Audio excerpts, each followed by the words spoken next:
Kuniga 50 million so'm O'zbekiston sharoitida topish mumkinligiga ishonasizlarmi? Men ham ishonmadim, lekin bu haqiqat. Kimgadir foydali bo'lsin deb aytib o'tyapman. Ismini aytib o'tmayman, brendini ham. 100 tadan ortiq ayron sotadigan tochkasi bor ekan. Birinchi nima qilgan?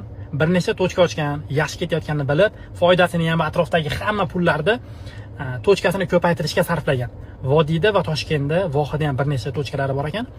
Shu aravachali, ko'pikli sharshar ayronni ko'rgan bo'lsanglar kerak-ku, shundoqqina stakanga quyib berishadi. O'zi aylanib turadi ayron. Xuddi shunaqasida.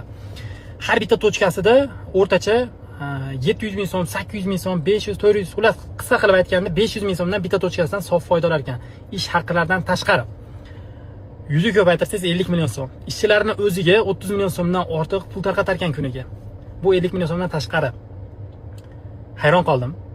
Ismini aytib o'tmayman, brendini ham, lekin kimgadir foydali bo'lsin deb ma'lumotlarni aytib o'tyapman. Xullas, bundan nima xulosa olamiz? Katta zavod ochib, nimadirlar qilish shart emas. Shunchaki kichkina narsani ham ob'yomda ishlasangiz, shunaqa foyda olish mumkin ekan. Eng qizig'i 100 odamni ish bilan ham ta'minlagan. Har bittasi kuniga 300-400 ming so'm foyda olib kirib ketadi ishchilarning o'zi.